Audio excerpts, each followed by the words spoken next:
All right, so let's talk about this tweet. I accidentally broke Titans Twitter earlier this morning, and it really has made my day.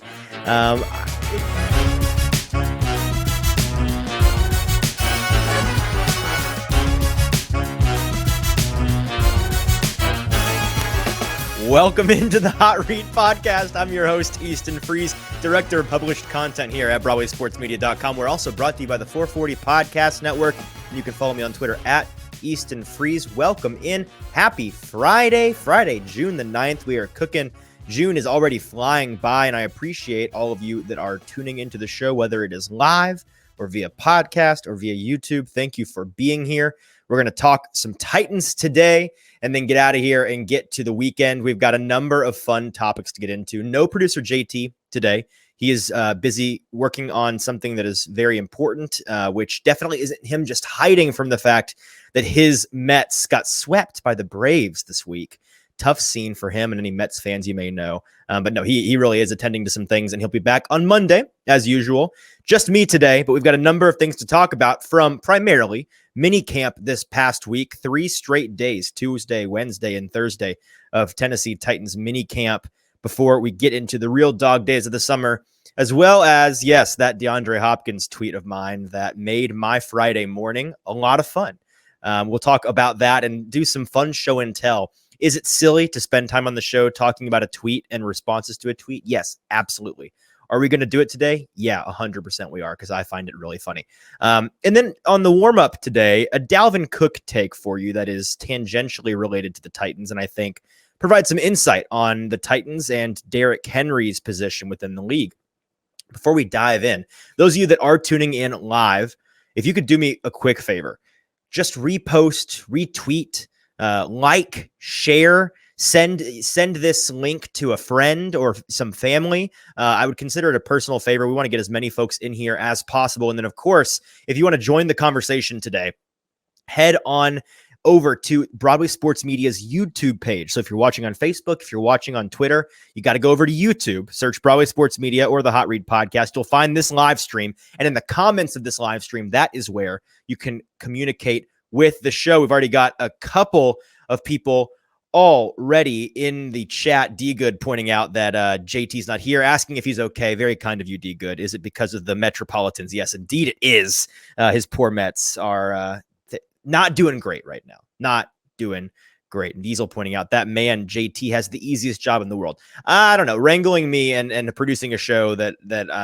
I'm a part of is not as easy as you'd think. I am scatterbrained, and he keeps me level and everything organized. So his job is not as easy as you might think. Today, let's start with the warm-up. And by the way, in the chat, if you have any questions, thoughts, comments from training camp that aren't even along the lines of the topic we're discussing, feel free, shout those out. And I'd be happy to answer anything that I can. The warm-up today, however, we're going to talk about Dalvin Cook, who it was announced yesterday on Thursday that the Minnesota Vikings would be releasing Dalvin Cook from their roster today on Friday. And that news did come down earlier this afternoon that Dalvin Cook has in fact been released. Kind of weird for them to announce a day ahead of time that they're going to release him and when they're going to do it. That is translated to, hey, last chance. If anybody wants to trade for Dalvin Cook, we're about to cut him. So if you want him, we're all ears. We're open for business. Nobody ended up taking that opportunity. And so Dalvin Cook is now a free agent. Rumors are he's going to end up probably somewhere in the AFC East with maybe the Patriots, maybe the Dolphins, maybe the Jets. We'll see. Maybe the Bills. I mean, you could justify any of those teams going and getting a running back. But if you look at some of the numbers, and that's what I was doing yesterday, just how well has this player, Dalvin Cook, played in the past couple of seasons, it's pretty obvious to anybody that pays attention to football why they released him, that he was, they're thinking he's over the hill a little bit. He's had some injury concerns, had a hard time staying on the field consistently in recent years. But let's pull up, and I charted this out yesterday. This is, if you're watching on YouTube, you can see on the screen a comparison of Dalvin Cook and Derrick Henry's numbers from the past 4 seasons. Now, if I'm not mistaken, both players have been to the Pro Bowl, which if you know me, it doesn't really matter much, right? The Pro Bowl is kind of a joke, but both players have been to the Pro Bowl in all 4 of the past 4 seasons, except for Derrick Henry in 2021, when he missed the Pro Bowl because he missed half the season with his foot injury. Looking at these numbers, though, is it clear that Derrick Henry is a significantly better, I mean, maybe not even significantly, but decisively better player when you look at these stats? Yes, and not to just box score scout. When you watch the games, that's pretty clear as well, right? That Derrick Henry, while both are very good running backs, Derrick Henry is has been for the past 4 seasons, one of, if not the best running back in the league. However, you look at some of these numbers, and in particular, the averages and the touchdown production, relatively similar. On the touchdown side of things, Derrick Henry a handful more in recent years, but both have been producing at a high level. And then averages, both players, Derrick Henry getting off to a hotter start in 2019 with a 5.1 yards per carry average. Dalvin Cook 4.5 in 2020. Both had a north of 5.0 yards per attempt average. Derrick Henry almost at that 5.5 mark. And then both players dropping off a bit into the mid to high 4.7 range in 2021 and 2022. All of that being said, and the yards and the attempts are going to be skewed because Derrick Henry is a much different player in the way that he's utilized in the Titans offense as compared to how they used Dalvin Cook in Minnesota. But when you look at the averages, you look at the touchdowns, they're not that dramatically different of players. And I remember back to, I don't know, what was it, February, March, when there was a lot made about, hey, if this Tennessee Titans team is rebuilding, if the new GM Ran Carthon comes in and decides that this team's going to change their identity, maybe they're not going to be as run heavy. Maybe they think that Derrick Henry is a little bit over the hill, and they're not going to utilize him in the offense in the way that they've been utilizing him. Maybe they decide that at his contract number, at the price they're having to pay for him to be on the team, which off the top of my head, somewhere in the $10 to $12 million range, I believe. That could be wrong, but I think it's in that low double digits range. Maybe they just decide to try to trade him. And what could you get in return for a guy like that? Well, Dalvin Cook was just released after 4 consecutive Pro Bowl seasons and putting up numbers that are nothing to sniff at when you put them up against Derrick Henry's. So I think that this is maybe a reality check for some Titans fans when you juxtapose Derrick Henry's dominance in the past 4 years with what Dalvin Cook has done and the fact that he did all of this for Minnesota and they got exactly nothing in return. Yes, Henry is and has been the better player by a good margin, but there's a reason why he was never, I don't think was never, and I don't think ever will likely be traded by Tennessee. And that's that he's just not going to fetch much, if anything at all. This is 2023 in the NFL. The running back position is not what it once was in terms of value. And because of that, you get situations like this where Dalvin Cook, a perennial Pro Bowl player, released and his team, the Vikings, getting nothing in return. A couple of comments here. D-Good still on that the Mets are bad. And then Diesel, that man played through a torn shoulder every year. Yes, this is true. Dalvin Cook was injured quite a bit. And that's part of the reason I'm sure why he was released by his team. Let's move on now to a little minicamp recap. And we have to start with yesterday's minicamp was really focused on Kevin Byard. 3rd and final day of the week. Kevin Byard finally speaks to the media. He's been there all 3 days this week. We've covered that already, but Kevin Byard was there. We've got a number of clips to share and talk about from his media availability at the podium yesterday. He came out, and before any of us in the media pool were able to ask him a question, this was what he had to say as a prepared opening statement addressing the elephant in the room. Here was Kevin Byard on his decision not to come to OTAs and his contract. I kind of wanted to address a couple things. First and foremost, I kind of want to address the whole OTAs and things like that.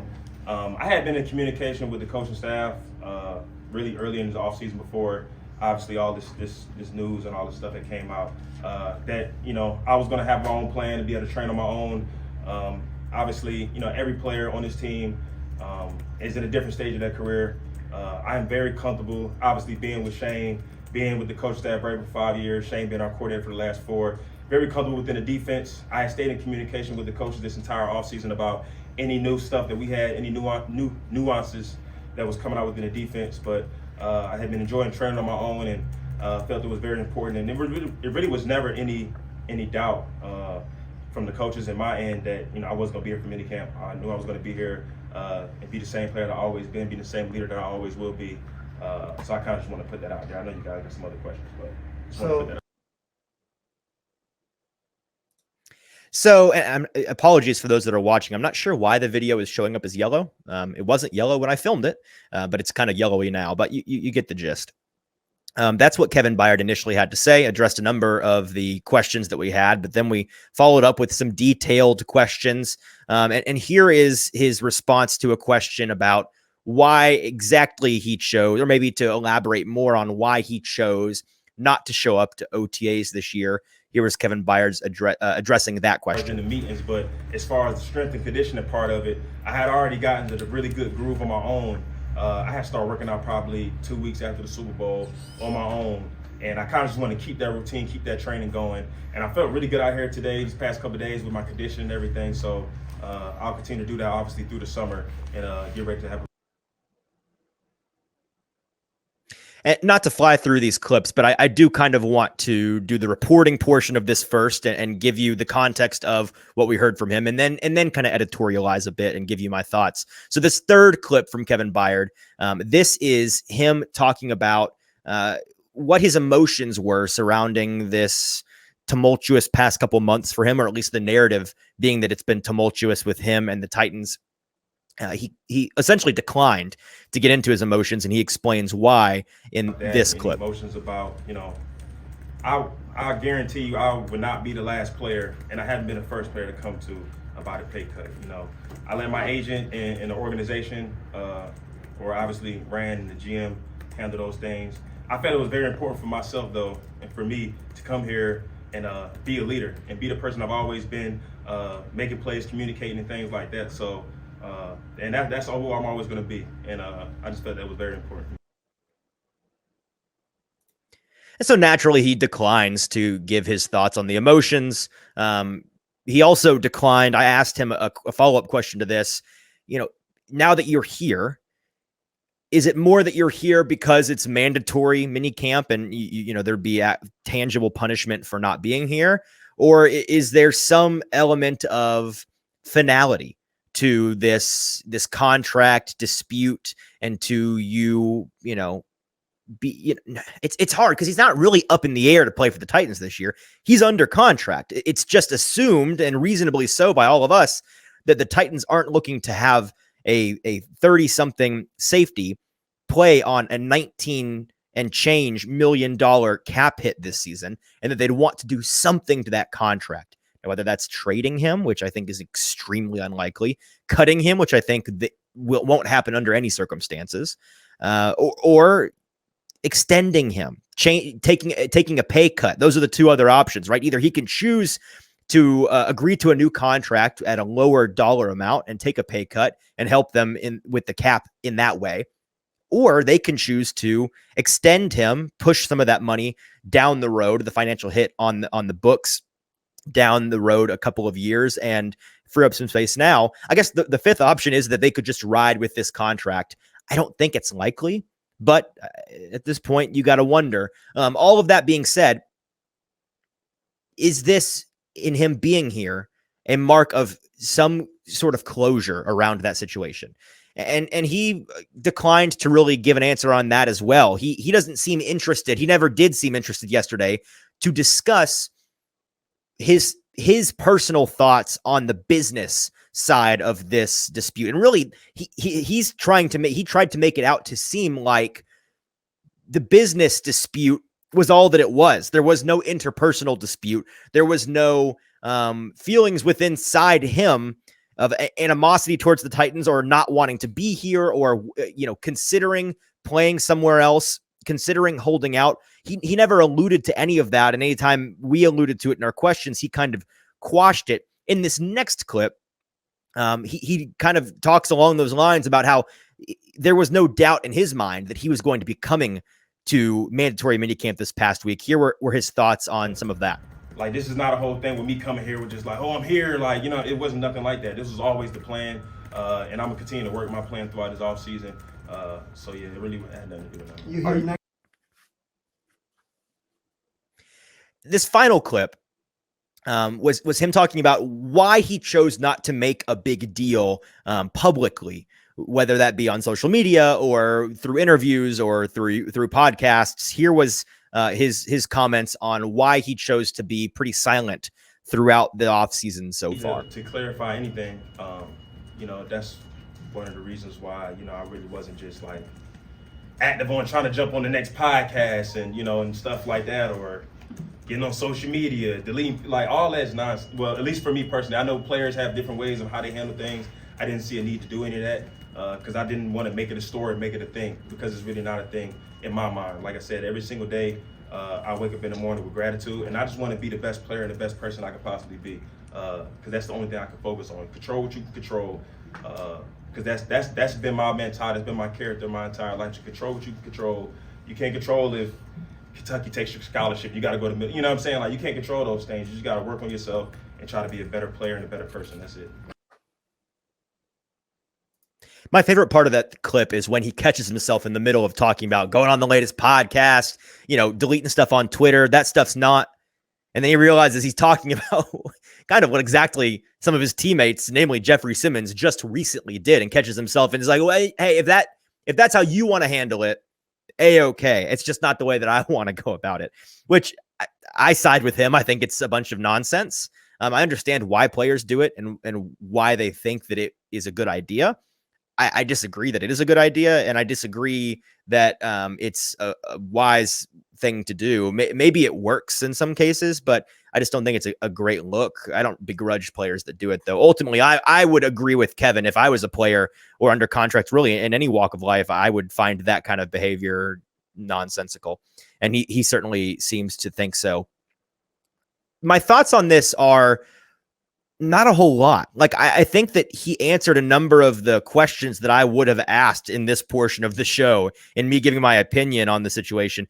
Kevin Byard, there's a reason why he continues to win the award that the media pool here in town gives out to one player each year, as I forget the name. I think it's like the Good Guy Award, but it's essentially the guy in the locker room who was the best to us in the media and put up with us the best and gave us the most insight and was the most vocal and showed us the most attention and care. And he wins that award every year because he is always one of, if not the best interview in the Titans locker room. He kind of buried the lead at one point. I don't have the clip of this, but he mentioned yesterday that he first met Ran Carthon before he was ever hired by the Titans out in LA, I believe in LA, in California at the NFL's broadcast boot camp, which kind of burying the lead there. Kevin Byard in the offseason, brushing up on his broadcasting chops, getting the speech down, getting the media chops down a little bit. I have no doubt in my mind that if he chooses to go into media after his playing career, he'll be fantastic at it, because again, he's very, very well spoken. He's very willing to give his opinion on things. He's very willing to speak his mind. He's not boring. He's animated. He's a talented speaker. He holds your attention. So obviously can't say enough great things about him along those lines. And because of that, I think he answered a number of the questions yesterday. He handled a lot of this through the team, the guys that he pays for, pays in order to handle these things, the business side of his relationship with the Titans. He really seems to be doing all of this through them and letting them handle that. Now, is that me assuming that everything he said yesterday is true? Yeah, a little bit, but I'll say this, and I know Zach Lyons over at Football and Other F Words mentioned this on a football show, another one of our 440 products here yesterday, that he has no problem with, and I agree wholeheartedly, fans and media alike taking Kevin Byard's words at face value, because simply put, Kevin Byard has spent the last 5-6 years doing nothing but gaining and earning the trust of all of us with the things that he says. He's not given us really any reason to think that he's into the coach speaky lies by omission or just bold-faced lies outright. Not speaking his mind on something, holding back. Like, he's not really given us a reason to believe that's who he is. And based on his track record, it's perfectly reasonable to assume that what he's saying is the truth. In retrospect, and I say retrospect because I think that by him attending minicamp this past week, this is a situation the Titans will probably be putting behind them relatively shortly. Again, I still think they're going to do something to that contract, but if they and Kevin Byard are in a good place in terms of him playing this year, there's not really a rush to go. I suppose if you needed room to go and get a guy like DeAndre Hopkins, perhaps that's the rush. But other than that, there's not really a rush before training camp or before the season for them to get that contract figured out. They could choose to change that later on down the road this offseason. And because of that, I think that things are kind of cool right now. Everything seems to be on the up and up. Everything seems to be all right. And while there's still some hesitancy, because again, he declined to give specifics on how his emotions were impacted by this, we can make assumptions that he's all right with it because he's ultimately, he's here for minicamp. He was here for minicamp. We did ask him if he's going to be here next week during the last portion of OTAs before the summer off. He essentially said no by not answering the question. I think it was Paul Kaharski who asked that question. He said he didn't want to get into all of that, which is a no, right? He would say yes if the answer was yes. But ultimately, I think that things are going to be fine along the Kevin Byard front. You should be able to breathe a sigh of relief at the fact that he attended minicamp, that he spoke to us, that he seems to not be all that upset, and understanding of the fact that football is a business and sometimes it's a cold business. And he said himself yesterday, he knows he's not going to be the first. He knows he is not the first and will not be the last guy to be asked on a team to take a pay cut. Now, there are fair questions to ask along the lines of, hey, Ran Carthon has come in to this organization and has made it pretty clear a number of times in the past, we want this team to be about bringing in homegrown players via the draft, via free agency or undrafted free agency, building them up here, developing them here, and then rewarding those homegrown guys when they produce for us. It was asked yesterday of Kevin Byard, does that message ring kind of hollow to you? Considering with a guy like Jeff Simmons, who is the most recent example of that, and a guy getting rewarded. You can go back to Harold Landry the year previous, and you can go back to the times that Kevin Byard, for example, has been extended. Those things don't seem to align because guys like Harold Landry, guys like Jeffery Simmons, rather, they did get that bag. And in Jeffery Simmons' case, just very recently, this past month or so, with Kevin Byard, maybe that message kind of rings hollow a little bit. How can he, who has been, and I think still is, the poster child for homegrown Tennessee Titans guy that needs to be kept around, and based on his production on the field and in the locker room, the effect that he has as a team guy, as a company man, he's incredibly, incredibly valuable, maybe invaluable as an asset to this team. Shouldn't he be rewarded in that same way? And that's a fair question. And I forget exactly what his response to it yesterday was, but it was not animus. It was not frustration. He kind of skirted the question. And ultimately, I think that he, along with the Titans, knows they're going to come to some conclusion here. So for the time being, I think I'm content with his status with the team, with his standing with the team, with their standing with him. I think that things are on the up and up. And while he won't be here for OTAs, I'd be shocked if he is holding out of training camp by the time we get to late July. All right, let's move on. Some other things that I want to talk about from minicamp before we talk about that DeAndre Hopkins tweet of mine from earlier today, which should be a funny way to wrap up the show. If you didn't pay attention to this show earlier this week, on Monday, before minicamp, producer JT and I went through and drafted our top 10 things that we were looking to see.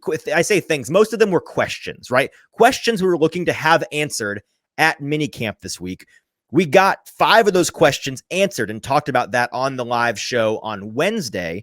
And then today we're going to answer the other 4 questions. We combined 2 of the questions on Monday's show, talked about Will Levis and Malik Willis. Today we got 4 more questions from that Monday episode that we want to talk about. And I've got the answers or non-answers from this week. We can have some resolution on that front. And then I've got a couple of odds and ends to mention from minicamp as well. But the first of those questions, and you should go listen to Wednesday's show to get the rest of them. Also a great show, also a great recap of what we've seen here at minicamp so far.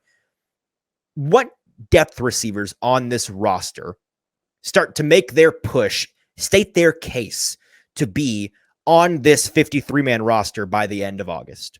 You always, around this time of year, start to see that race kick up a little bit. And I was expecting coming into the week to see one or a couple of those guys start to maybe solidify their standing with the team and the way that they're being utilized out there on the practice field. And the number one guy in that department this week, a guy who I came into the week really unsure of whether or not he would make the roster. I would say it was probably a 50-50 proposition on Monday. As of today, I'd say it's a 90-10 proposition with him. And I lean towards saying he's a lock to make this 53-man roster. It's the Titans' 7th round rookie, Colton Dowell. I know on paper, Colton Dowell, as a prospect and as a guy coming in as a 7th round rookie receiver, a very competitive position, I can see on paper why you'd be surprised or maybe skeptical is the right word of him making this team A, and then let alone, beyond that, making an impact for this team this year. I'm not going to promise that part, but I will say in terms of making the team and them giving him a chance to make an impact on this team this year, based on what we've seen at minicamp, they like this guy a lot.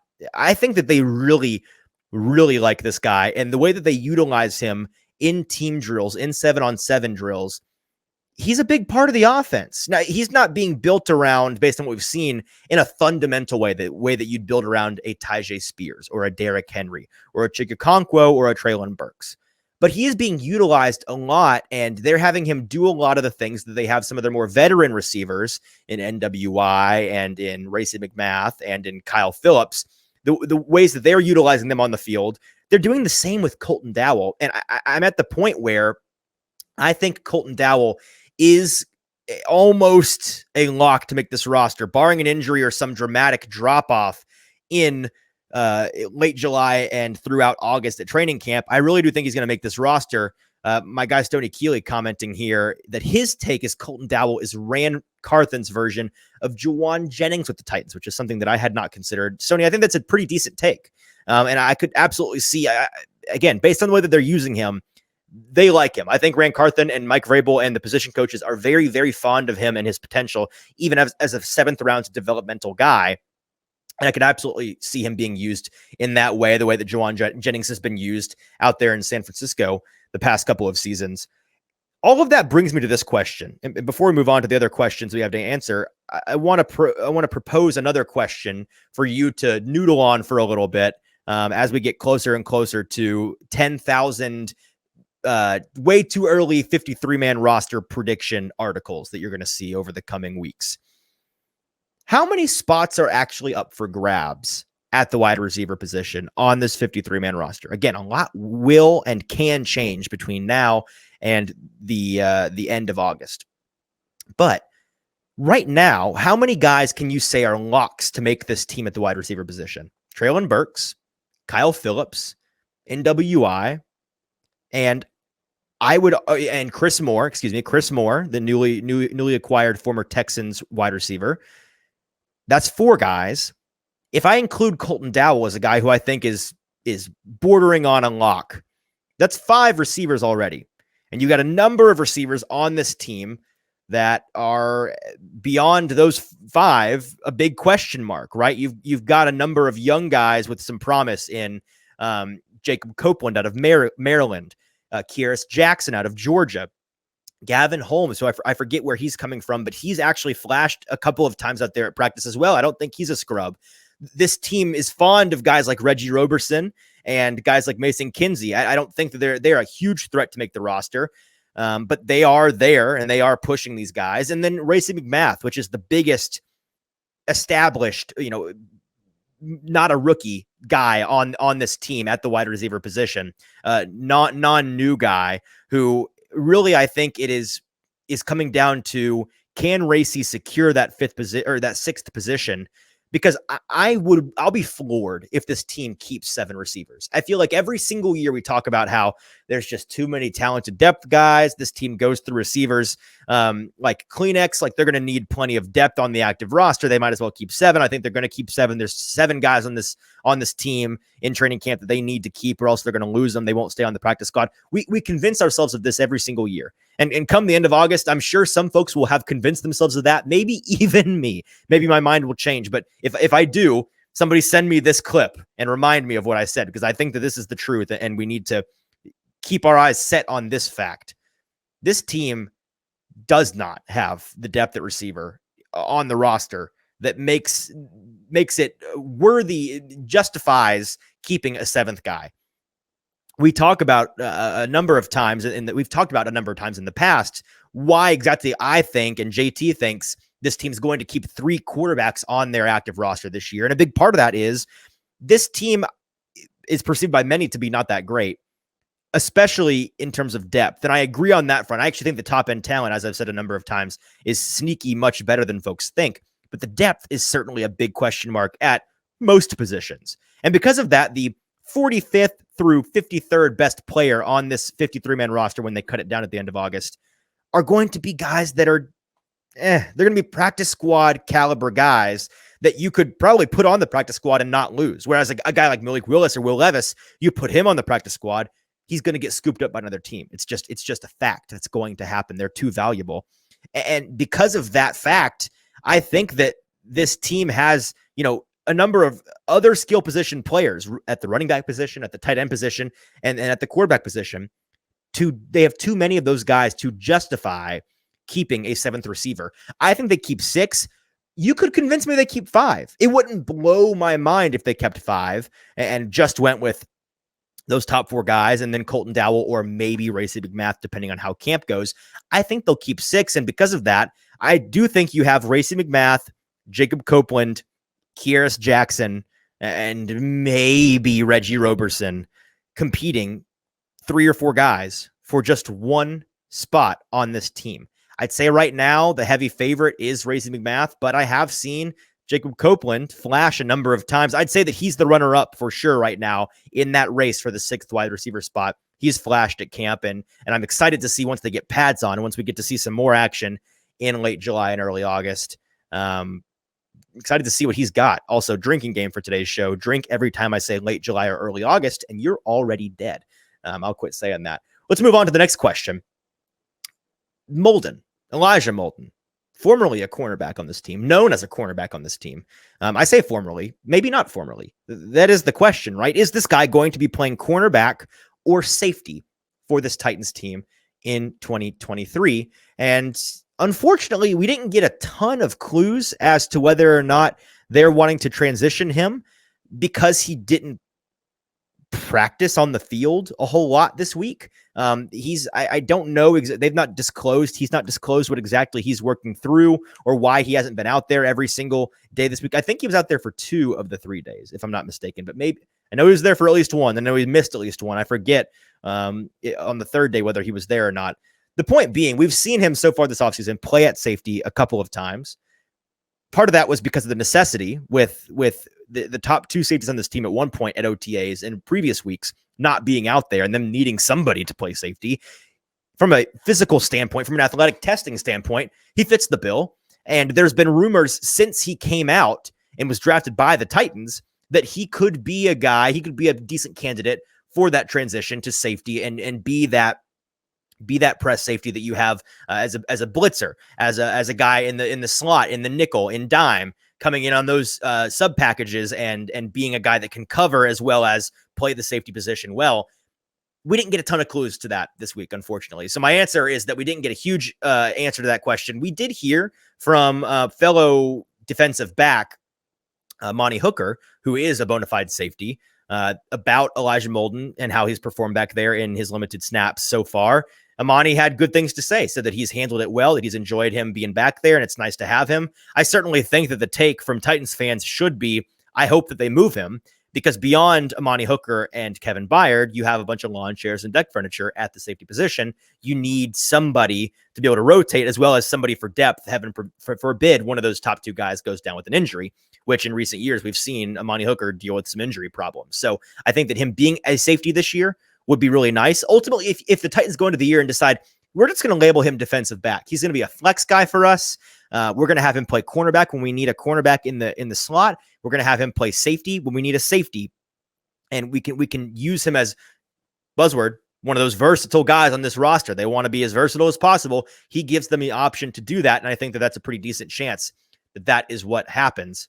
Next question that we have to answer And not to neglect the chat. Sorry, without JT here today, I'm having to juggle 14 different things. Stoney over at Sobro saying Trayshawn Harrison Hive, stand up. I mean, listen, he's flashed some at camp as well. We need a bigger sample size, really, on Trayshawn Harrison. I would say that he's not a guy that is out of the running, but certainly has a lot of work to do should he get into the running. Pointing out that Gavin Holmes came from Baylor. Thank you, my deep dive scouting extraordinaire friend. And then he mentions that which of the guys do you think ends up with punt or kick return duties? Great question. I'm going to try to be careful not to get into things I can't talk about, but I would say that they are leaning away right now from having Kyle Phillips handle any of that. He's still been out there practicing it during special teams period a decent amount, but there've been, I mean, it's like tryouts out there. I feel at liberty to say that because there's like 7 guys doing it, some more than others. I would say right now they are leaning towards having Tyjae Spears handle the kick return. And then on a punt return basis, I won't lie, I'm not positive, Stoney. There's a handful of guys they've been trying so far. I've not noticed one guy getting more reps than any of the others. So I'd say the only input I can give on that front is they're leaning away from having Kyle Phillips do that and letting him focus on wide receiver duties. Now, they are still having him practice out there. So that's an assumption on my part and kind of just a vibes feel. They've also mentioned Craig Ackerman, the special teams coordinator, that this is a guy in Kyle Phillips who they are, seeing him regain some confidence after, unfortunately, the past couple of punt return attempts we saw from him ended up rather poorly. I have a tweet, and I went on a rant about this on a show a while ago now, but as a punt returner, Kyle Phillips is way, way underrated by folks, and their last memory is clouding what should be their balanced memory. Go back and look at his success as a punt returner in the NFL so far. He's a lot more than just a couple of muffed punts. He's the best punt returner by a country mile that this team has seen in a long time. But luckily for the team, if they're wanting to not play him at that position, they've got a number of guys now at that position who could ultimately give them some juice there, and they don't have to roll out 30-year-old receivers back there like they did last year in Bobby Trees to try to return punts and really not bring any juice. Another question from Clout House ENT about Fulton holding in or if he's injured from all of his yoga. I will answer this, and we'll talk to this in a moment. So I'm going to hold on to that question real quick. Let's move on and get these last couple questions we have to answer for Monday out of the way. The third question we have to answer today is, what kind of clues did we get this week about the offense? We know a lot's going to change. What clues did we get as to what it's going to look like? I can't give a ton of specifics, but like I've said a number of times at this point, this offense, if I had to describe it in 4 words, these are the words I would use based on what we've seen so far. It's going to be much more fun than you're used to, much more exotic than you're used to, some interesting formations, interesting plays that you're like, I'm not sure I've ever seen that before. I certainly have never seen the Titans running that kind of play. The third word would be multiple. There's going to be a number of different looks that you're unfamiliar with this year. A decent amount of 11, 12, 13, 21, 22 personnel looks that you're unfamiliar with. And then the fourth descriptor I would use is positionless. I've mentioned this a good bit, but they're really leaning into the versatility of a lot of these skill position players and having them play some positionless ball. Guys like Chikakonkwo, guys like Derrick Henry, who we've seen that a decent uptick of positionless play in recent years. Guys like Tyjae Spears, who we know offers a good bit on the ground and through the air. All of those guys are really good examples of how this team's going to be using guys in a lot of different ways at different positions, in maybe some untraditional ways this year that should excite you. I think that all of the vibes from the offense, all the things that I can say on the offensive side of the ball to answer this question are good. They're positive. They will have you excited. So it's all good news. That's really all I can say on that front. So those are the clues we've gotten so far. A lot more to come later in training camp, but so far, really positive. The last question, and not a whole lot to give on this front, more later in training camp, but we were asking the linebacker depth, namely the interior linebacker depth. What does it look like? Is it too thin? And are the top line guys going to be good enough to cut it? Or are they going to be the weak point of this defense, right? To speak to those two separate questions separately, In terms of the top line guys in Azeez Al-Shaair, who just came from San Francisco and played there at inside linebacker in limited capacity, but we saw good things from him in his play so far. And then the Titans homegrown guy who they're hoping takes a leap this year in Monty Rice. He's really the linchpin here. I don't have any questions along the Al-Shaair side of this coin. I don't think that he's going to be an issue. I think that he's going to be, at worst, a competent inside linebacker and not leave you wanting a whole lot more. With Monty Rice, I don't know. And that's really, I think, the linchpin to all of this. He is the straw that stirs this drink. He has to step up in a big way this year, and he's got to stay healthy. I'm more concerned about him staying healthy than him stepping up. I do think he's a somewhat limited linebacker, but at his best and when healthy, I do think he provides what this team needs, a bare minimum at the inside linebacker position, and those two can make a nice tandem. And again, he's got time and room still, I think, to develop. Maybe he comes out and the best version of himself this year is better than we've ever seen. The big question is injuries, and we've not seen him capable of staying on the field for an extended period of time really at all. And because of that, it gives you some pause, because behind him, and I got to put my roster up on the screen here to remind myself of all of these guys at the inside linebacker position in terms of depth. Ben Neiman out of Arizona, Luke Gifford, who is a special teams ace they got from Dallas, Chance Campbell, who's another homegrown late round guy out of Ole Miss, Jack Gibbons, Dr. Gibby is still back there, and then undrafted free agent Otis Reese IV. Doesn't inspire a lot of confidence behind Monty Rice and Azeez Al-Shaair. So certainly something where you're going to want one of those guys. Maybe it's Chance Campbell, maybe it's Jack Gibbons, both of which we've seen increased play and increased level of play last season as compared to their rookie year. Maybe it's those guys that step up and offer a nice third option.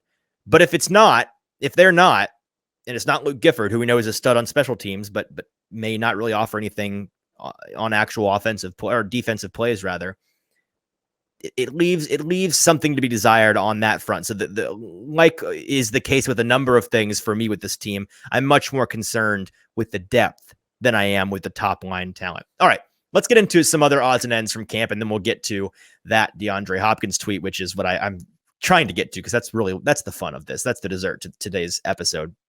I wanted to check in on Jeffery Simmons. I realized we hadn't played any clips or talked a whole lot about Jeffery Simmons on the show this week or throughout OTAs a whole lot. So got a clip from him yesterday. He spoke to us, gave a lot of his time, and I'm very appreciative of that. This is really just kind of an OTAs and mandatory minicamp check-in with Jeff Simmons, with big Jeff Simmons in the middle of the defensive line. Here he gives a number of his thoughts and kind of an overview of how the offseason has gone for him so far. Flying around, having fun. That's what it's about. This is where it started. We know last year we didn't finish what we want to finish at, and honestly, it don't matter. We're trying to build something here, especially on the defensive side. You know, the chemistry, we had everyone here. Everyone we talk about it. We have a word of the day every day, and just the message each guy's, I think everybody on the defense pretty much got up and spoke. So we everyone on the same page. So, and I think that's the biggest thing with us, communication. That's what we talk about each and every day. Let's communicate, let's fly around, let's have fun. So this week, the last couple of weeks have been what we expected. It's a new year. Now, Jeff went on to talk about and along the lines of a comment he made actually earlier this week, not yesterday, but he was talking about, and this was something that was going around, making its rounds in the national media. He was talking about how this team is interested in not a rebuild. They're not going through a rebuild in his eyes or in the team's eyes. They're going through establishing a winning culture and building something within that building for sure. So there's some building going on, but in terms of a rebuild, in terms of them not being competitive, that is by no means what they are expecting of themselves this year. And it is something that I think that they take a little personally in that locker room, which naturally, right? Of course they should. The big question is, are they right? Are they being delusional? I don't think that they are. Many think that they are. We'll see in August. Let's move on to Will Levis now, who I spoke to at length yesterday and asked him a couple of questions. The first was, I wanted to get inside his mind as a rookie who is in a unique situation where usually it's the rookie coming in and having to learn a new offense that his teammates already familiar with. But this year, maybe this is a lucky thing, maybe it's not. It can't hurt, I don't think, for him to come in and be kind of on the same page as most of these veterans in terms of knowing the offense, because the Titans are, in fact, in case you haven't heard and you've been living under a rock, installing a new offense with Tim Kelly, their new offensive coordinator. I asked him about, as you learn these new plays, these new concepts, new responsibilities and roles and terminology and all of that comes with the complexity of learning a new offense, at what point can you get to where you're not having to actively think about it? You can just go and do it. You can get out there and play. You have it in your body. It's more second nature. If you ever learned a foreign language, for example, right? You get to the point where you hear about certain translators, they get to the point where I start to dream in Spanish. I start to think in Spanish. I don't have to sit and think, translate the word the, translate, and translate, you translate. You just do it, right? And with a football, with a guy like Tom Brady or Aaron Rodgers in the offenses they ran forever and ever and ever, I'm sure they got to the point where everything was second nature.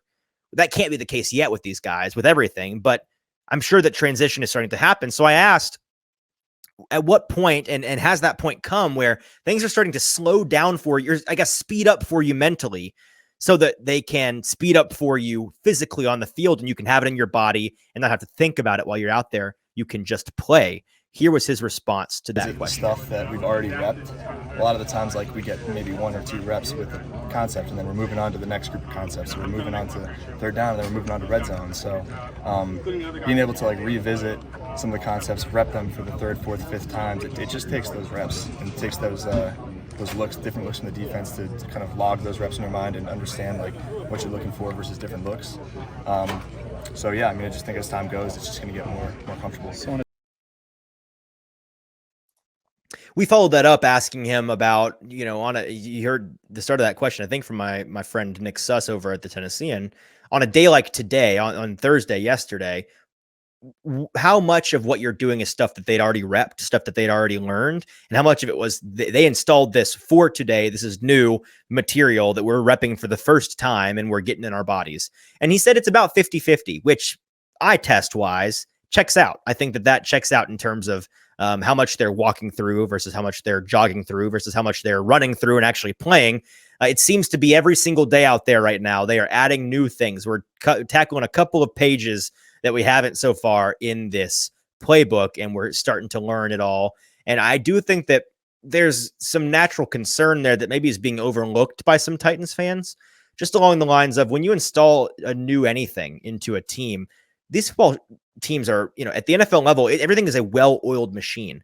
And so you think back to Tom Brady in Tampa Bay is the example I go to a lot, because you saw that Super Bowl winning team. They went on to, after their week 13 bye or whatever it was, I think win 7 or 8 games straight all the way to the Super Bowl as a wild card team.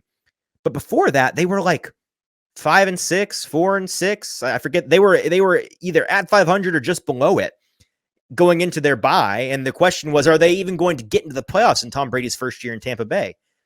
I think we're going to see that this year. We certainly saw it last year in Denver with Russell Wilson. And I think this year you're going to see a decent amount of that in New York, in New Jersey, when Mr. Aaron Rodgers is trying to play for the mean green up there.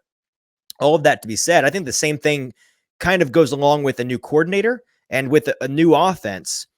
It may be kind of clunky at first. There's a lot of new moving pieces on this offense in terms of skill position players, 4 of the 5 offensive linemen, offensive coordinator, playbook. That's a lot of new stuff. And even if it is ultimately by the end of the year going to be incredible, Tim Kelly is getting head coaching opportunities. This team is averaged almost 30 points a game and they scored a ton of touchdowns and the offensive line looks a lot better. It's not going to start out that way, right? You have to grow to there. You're going to have to get to that point. So I do think that's something that's maybe being overlooked by some folks. And it's a narrative that I'm going to continue to track down as we go throughout camp and get closer and closer to the season. The last clip we have today is also Will Levis. And I asked him about his touch, or we in the media, we asked him about his touch and, the speed, the velocity, the trajectory with which he throws the football. And, he's got a reputation as being kind of a fastball pitcher. Has he been working on implementing some more touch into his game? Here's what he had to say. I was working on throwing the ball with more touch and having a little bit more pace with my balls. it's kind of been the opposite here. Like there's been a couple instances where I was kind of aiming the ball and I was trying to put some air under it when, you know, Coach Brave just come up to me after practice, just like just freaking throw it, you know, just like don't think about it and just use my, you know, ability that I have to just not think about putting the pace on it, understanding the times when to, but a lot of the times, you know, just put it on the guy. Yeah. And that is not the answer that I expected for him to have in Tennessee been told, hey, maybe less touch. Maybe that's a good idea. I will say that doesn't really match what we've seen. I don't doubt that I'm not saying he's lying by any means, but maybe what I should say is in terms of issues he has had, it's been a lot of sailing the ball. It's been a lot of rifling the ball in and missing the mark. I don't think it's a lack of touch that is contributing to the rookie hiccups, the learning curve, the growing pains that he's going through. But maybe I'm wrong. Maybe that is equally a problem for him. Nevertheless, he's a guy that has a fastball from college. And I do think that there's a reason why he was focusing on getting some more touch into his game early in the pre-draft process, because he knows that's a skill that he'd like to have in his bag, even if he doesn't feel like he needs to use it all that often, or if his coach doesn't feel like he needs to use it all that often. A couple of injury updates to get to. Mike Vrabel yesterday morning was asked about a handful of guys that I figured I would just clue you in on. He said that Caleb Farley is lifting hard and getting strong. He also added that Dylan Radins is coming along well, but he does not anticipate Radins being available for the beginning of training camp, which should be obvious to everybody. Late season ACL tear, I think week 13 or 14, maybe even later than that last year. Offensive lineman. He may not be an impact on this team at all this year. It may just be a wash year for him and see you in 2024. With Caleb Farley, you know, the expectations are rock bottom. This is the last year for him to really prove it for this team. I do think he makes the roster, and I do think that they give him every opportunity in the world to justify keeping him around. He's going to have to justify keeping him around because so far he has not. And it sounds like he's in good shape to be on track to at least be ready for the start of the season, if not for some of training camp. He also was asked about Sam O to a lesser extent, you know, a guy that in terms of depth on the defensive line is important because there's not a whole lot of depth on the defensive line. But Sam Okwinonu, that's the only time I'm going to try to pronounce his name on this show, but Sam O, as we refer to him, he could be ready by training camp. Vrabel did not disclose what he's dealing with. Then the other two guys who I think are worth bringing up are Trayvon Wesco and Christian Fulton. Wesco has been a mystery. He's a new tight end that was brought in by the Titans this year. I forget where from. If somebody can let me know in the comments. On the top of my head, I completely blanked on where they got him from. Was it Dallas? I could be wrong. He's the glorified lineman tight end for this team this year. He's going to be the guy that comes in and does all of the Jeff Swaim things that Jeff Swaim didn't do great. Wesco's going to do much better. And on a lot of those run plays, he's going to be the guy to be in there and be an extra bully on the line and in the trenches. Christian Fulton is a guy who we know about as the cornerback on this team, who is the best in terms of top end talent, but also not on great terms with the team. I don't think thank you, Jacob, came from the Bears. Okay, Trayvon Wesco from the Bears. I don't know where I got Dallas from. With Wesco, we don't know where he is. It's just been assumed. The assumption is he's dealing with some injury, that he's there. He's just inside working with trainers on a treadmill or on a bike or whatever it may be. We should have asked. I'm not going to lie to you. I'm not sure why we didn't ask. It kind of just hit me while I was prepping for the show. Like, did it? And maybe somebody did, and I just missed it. I'm not positive we asked, and I don't know the answer to that question. But it is concerning because if he's not out there, you don't really have a great guy in terms of a bully blocking tight end that's going to be a plus player on those heavy packages and on those run plays where you're trying to just dominate the line of scrimmage. He needs to be out there, and I'm sure the expectation is that he will be, but we've not heard anything along those lines. With Christian Fulton, it's weird. Okay, Mike Vrabel said yesterday that Christian Fulton is here, which we knew. And he said that we imagine he'll be ready for training camp. So does that mean he's dealing with an injury right now? Does that, like Clouthouse ENT mentioned a couple of minutes ago, like, is Fulton holding in? He's not holding in. I don't think that that's the case. For what? A contract? It's not happening. Or is he injured from all the yoga? I don't know if he's dealing with an injury or if there's another opportunity here for us to forget. He could just not be conditioned up. Like they could just be working on getting his conditioning up, and that's why he's not out there. But if that's the case, why wouldn't Vrabel just come out and make it simple and be like, he doesn't have an injury, he's just not out here yet, we'll see him at camp, right? I don't know why he didn't do that if it's not for the fact that he's dealing with some injury. Maybe it's soft tissue. Paul Karski tried to ask him that question on Wednesday. Mike Vrabel was not interested in answering that question, to say the least. So as we mentioned on Wednesday, the Christian Fulton vibes are still low. And I think this is his last year with the team, if he even plays the year. He is, I think, the number one trade target on this team. Last thing we have to mention before we can talk about the DeAndre Hopkins tweet is a new hire. The Titans announced, it was announced yesterday on Twitter, and then today they formally announced it to us via email that the analytics department has grown. The Tennessee Titans have hired Sarah Bailey as their Director of Football Research and Development. In the email sent to us by Titans Research and Development, I suppose, they said that Bailey joins the Titans after spending 6 years with the Rams and in their analytics department. She originally joined the Rams as a football analyst in 2017 and was promoted to manager of football analytics in 2020. In her role with the Titans, Bailey will lead the analytics department, which will provide information to assist the coaching staff and scouting departments, both college and pro. A mathematics major at the University of the Pacific, Bailey also competed on the track and cross-country teams as an athlete for the Tigers. She went on to earn her master's degree in statistics from Simon Fraser University in Canada. So it seems like I think we can put a nail in the coffin on this topic. The analytics caveman for the Titans for so long was John Robinson and not Mike Vrabel. This is yet another swing in the direction of John Robinson, like, hey, dude, it was your fault that the Titans weren't big up on analytics. And we kind of assumed that at the time. I think it was Kevin Clark over at The Ringer. Apologies if I'm giving the wrong credit to the wrong person here.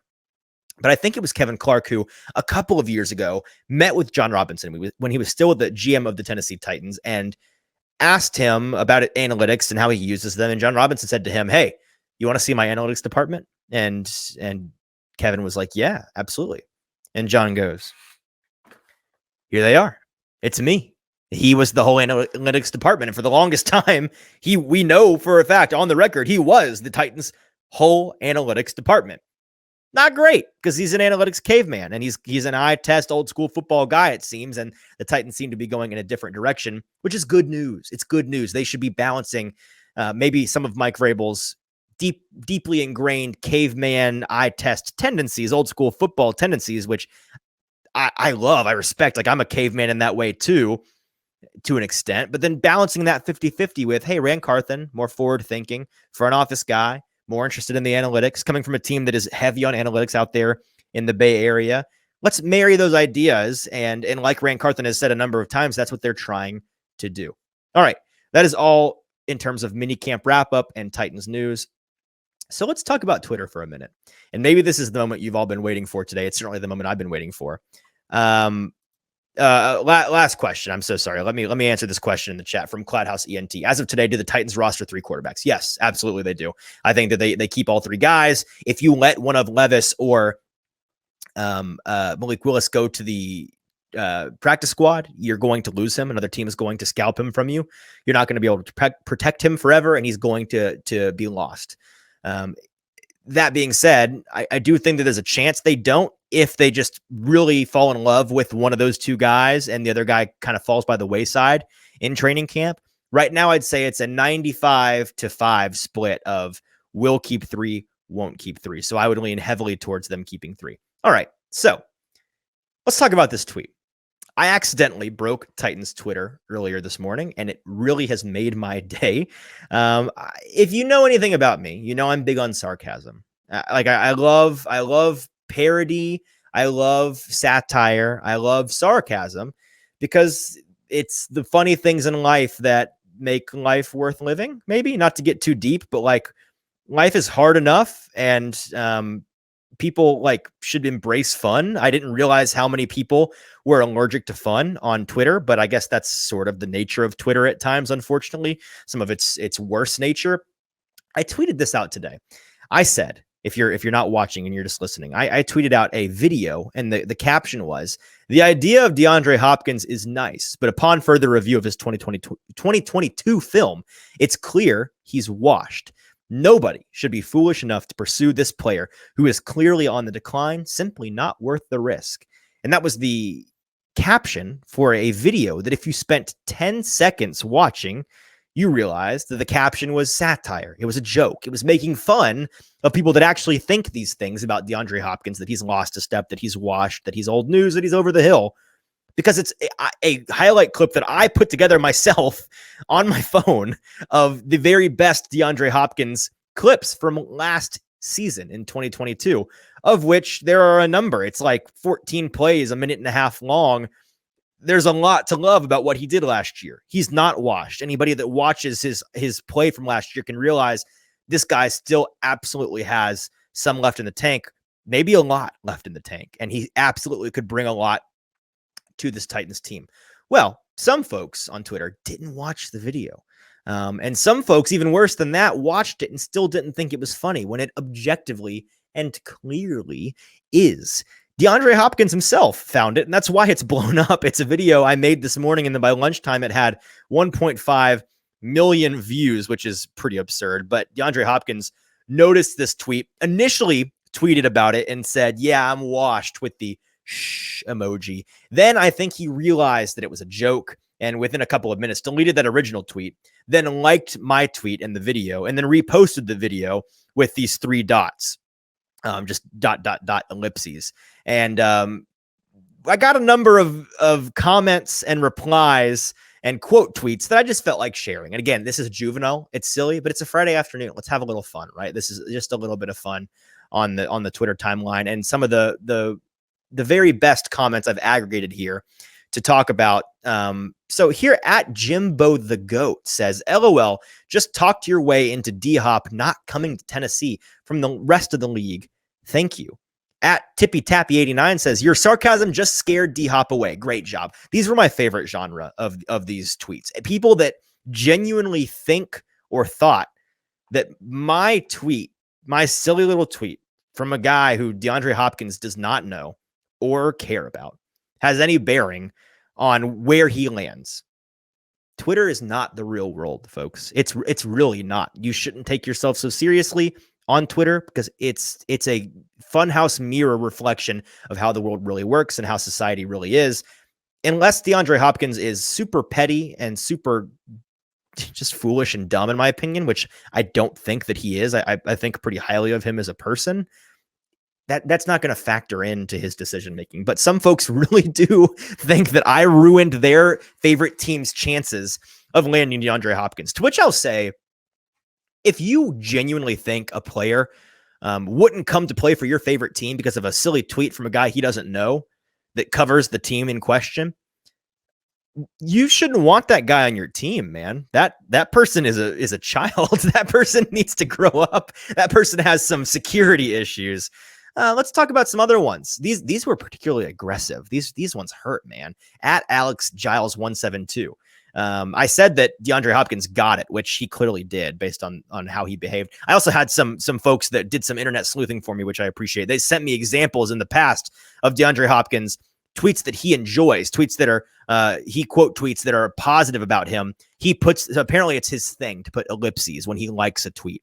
So if that is the case, and they found like 4 or 5 examples of him doing that for like DeAndre Hopkins gives to charity, DeAndre Hopkins, monster game, like that's been the way that he handles quote tweeting things that he wants to just repost. Right. So I think he appreciates my tweet.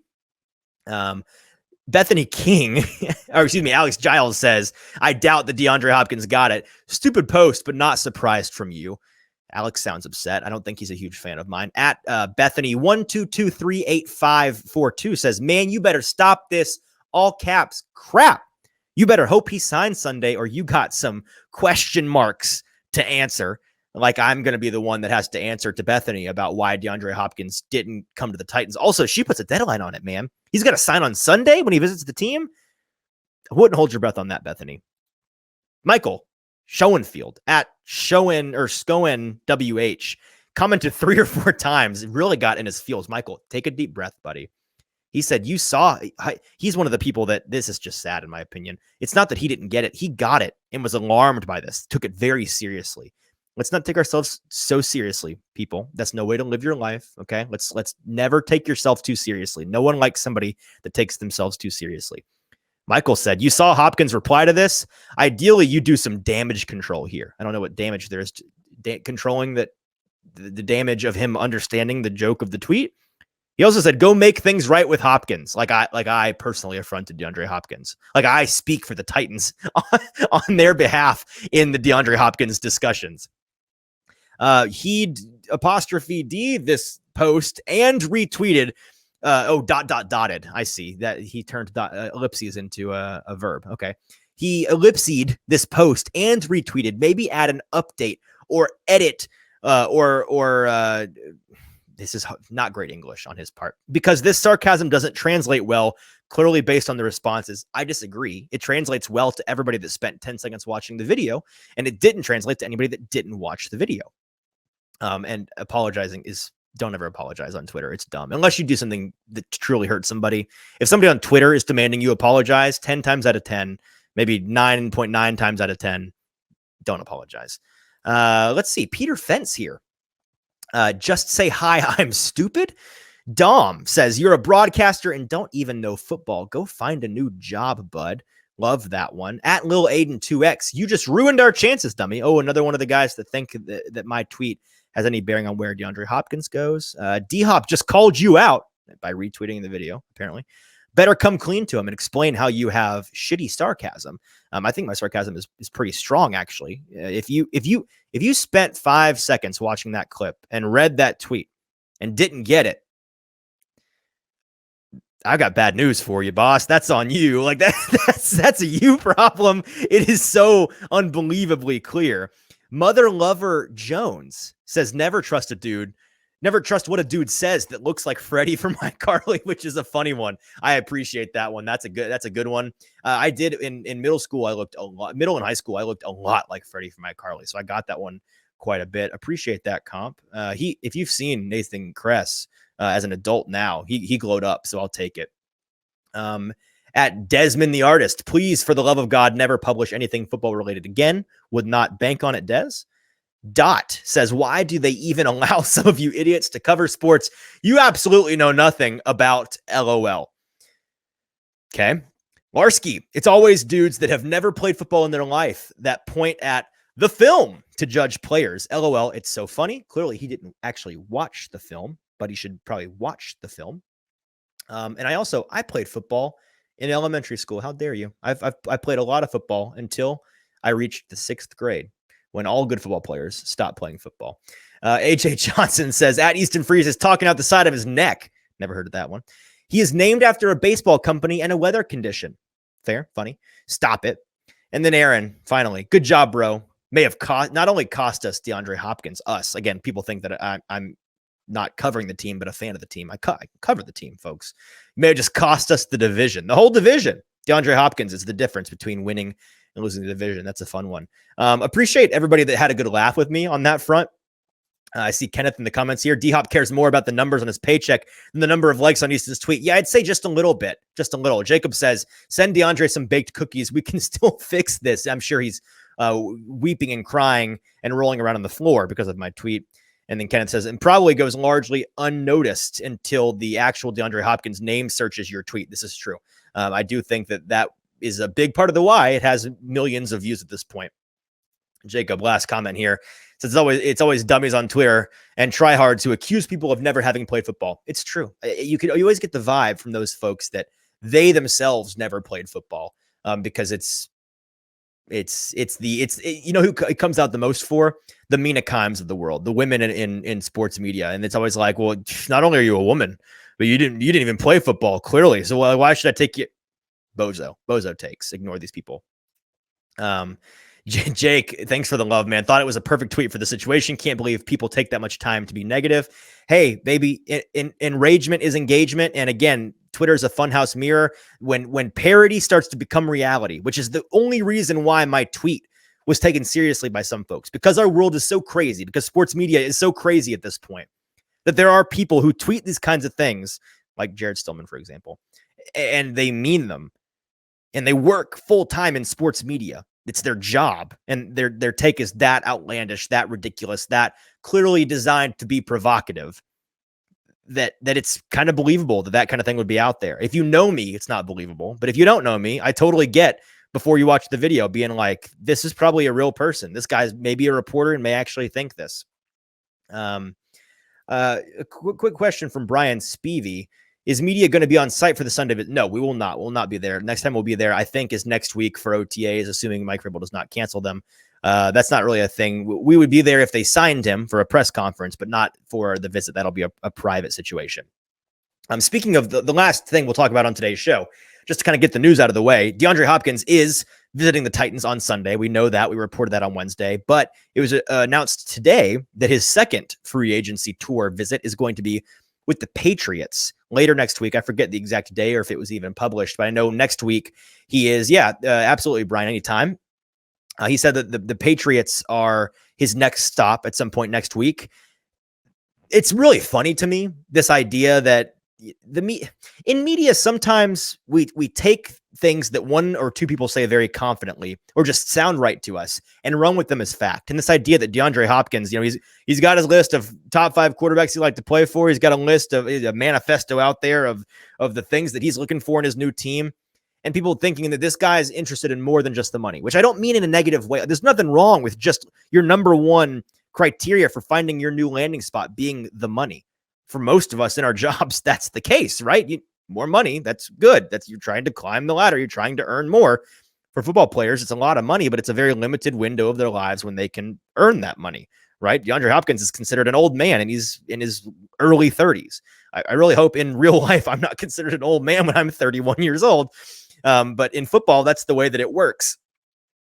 I think that the fact that we ran with all this, it's the Chiefs, maybe it's the Bills, maybe, the Browns, sneaky competitive team. What contender is he going to go play for, man? Dallas could use him. CeeDee Lamb and DeAndre Hopkins, fan of that, right? The Lions, maybe they got some dudes that are suspended for gambling in the building. Maybe we can have him come in and make this offense truly unbeatable. All of those competitive teams, not the first 2 teams brought up or actually being visited by Hopkins himself. He's going to the Titans, who most in national circles considered to be non-competitive this year, and the Patriots, who are kind of in that same boat. It's the money, folks. It's the money, which again, there's nothing wrong with. But the number one thing that he's interested in is the money. I think is fair, and maybe it's the money in addition to some other things that are lower down on most people's list of things for him, but are higher on his, like coaches he respects. Opportunity, right? With both of these teams, he'd immediately be the number one target on that team. He'd be the number one wide receiver in the position group. Maybe that's what he wants. Maybe he wants to be the alpha. Maybe he wants to be the leader. Maybe he wants to get an outsized target share, not have to share with other alphas like CeeDee Lamb, for example, or Stephon Diggs up in Buffalo. Like, all of these things can come into play, and we've talked about them on this show ad nauseum repeatedly. I think that there's more and more indication now that, hey, it's the money, and it's not necessarily about the best quarterback or contending right away. There are more things that go into this. Like Jacob says in the comments, straight cash, homie. Brian points out, if I was DHop, Titans wouldn't be on the list of teams to sign to if I was him this late in his career, and I'm a huge Titans fan. Maybe not for you, but maybe it is the case for him. We won't know. I will say the last thing, I wouldn't expect any resolution on this anytime soon. I don't think that it's going to be one of those things where he signs in the next week or two. I'd be expecting a signing sometime mid to late July when you get closer to training camps. All right. That is going to do it for us today. Went a little bit long, but had a lot to talk about. Appreciate everybody tuning in live. Really, really helpful for our numbers when you do that. So thank you. If you are listening via podcast or on YouTube, do us a quick favor. Throw a like on that YouTube video. Throw a 5-star rating and then a review of whatever you'd like to say on Spotify or on Apple Podcasts. We will read those 5-star reviews out on the show. Whatever you have to say, even if you self-promote yourself, man. Hey, here's my Twitter handle. Tell people to go follow me. We will. Absolutely. So please go and do that. Until Monday, when Producer JT will be back, and we'll be talking Titans once again. Not sure what topic yet. Maybe we start to get into our rookie deep dive. Maybe we have a guest. I don't know. We'll play it by ear. But until Monday morning, I'm your host, Easton Freeze. This has been the Hot Read Podcast. Have a great and fun weekend, everybody. We'll talk to you next week.